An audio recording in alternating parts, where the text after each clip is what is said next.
Dante's Divine Comedy.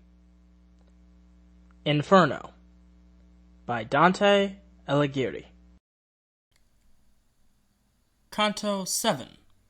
The Fourth Circle. The Avaricious and the Prodigal. Plutus. Fortune and her Wheel. The Fifth Circle. The Irascible and the Sullen. Styx. At Virgil's behest, Plutus, god of material wealth, dissipates into thin air between the third and fourth circles. The poets watch the noisy hoarders and the spendthrifts rolling huge weights at one another. After discussing fortune's distribution of temporal riches, they reach the river Styx, the second of hell's rivers, which is the fifth circle. Here are mired the wrathful, who tear at one another, and the sluggish, who doze beneath the slime. Dante and Virgil come to the foot of a high tower. Pepe Satan, Alepe. Thus Plutus, with his clucking voice, began, and that benignant sage, who all things knew, said to encourage me, "Let not thy fear harm thee, for any power that he may have shall not prevent thy going down this crag." Then he turned round unto that bloated lip, and said, "Be silent, thou accursed wolf, consume within thyself with thine own rage. Not causeless is this journey to the abyss.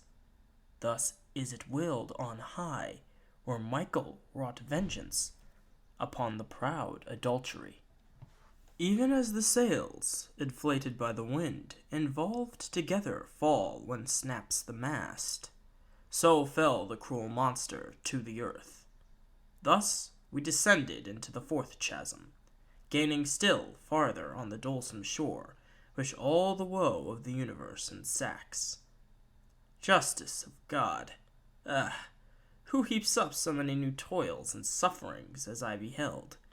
And why doth our transgression waste us so?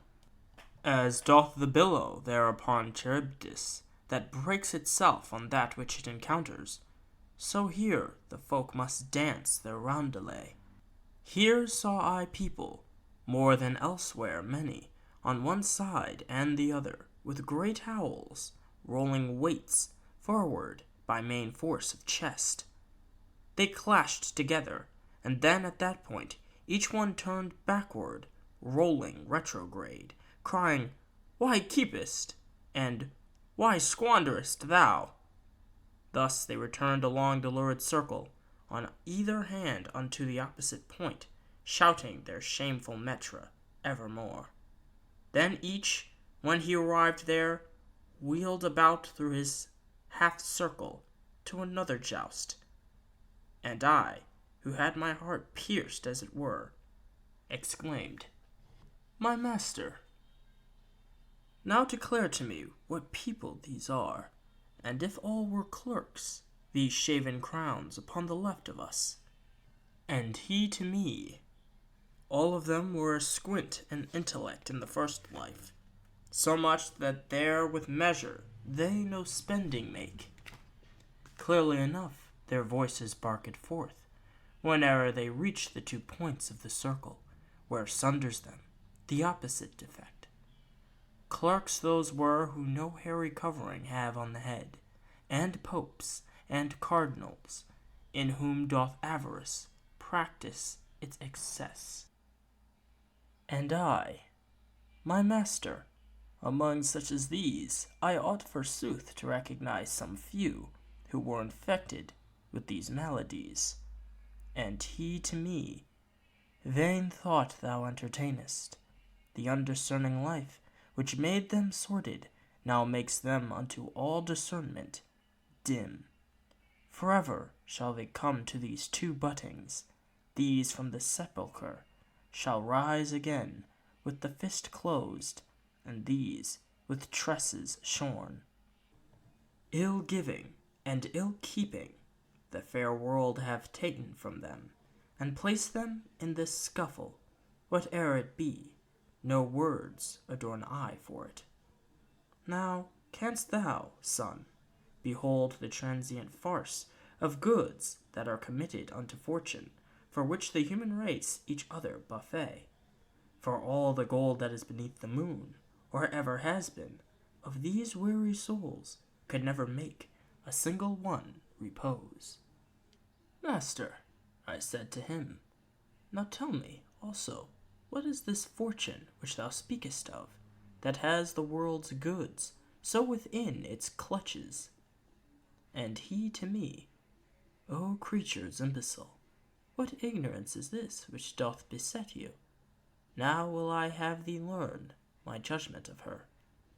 He whose omniscience everything transcends, the heavens created, and gave who should guide them, that every part to every part may shine, distributing the light in equal measure. He in like manner to the mundane splendors ordained a general ministress and guide, that she might change at times the empty treasures from race to race, from one blood to another, beyond resistance of all human wisdom.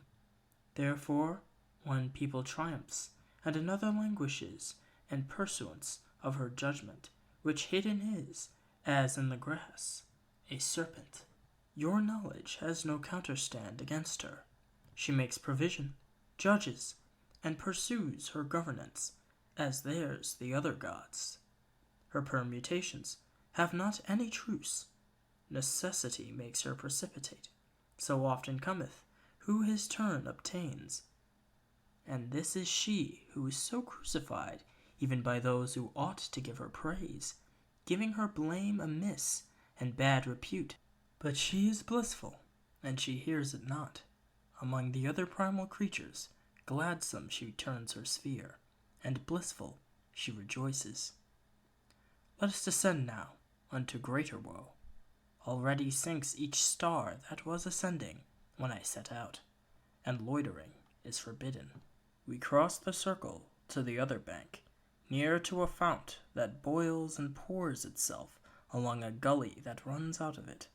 The water was more somber far than per se, and we in company with the dusky waves made entrance downward by a path uncouth.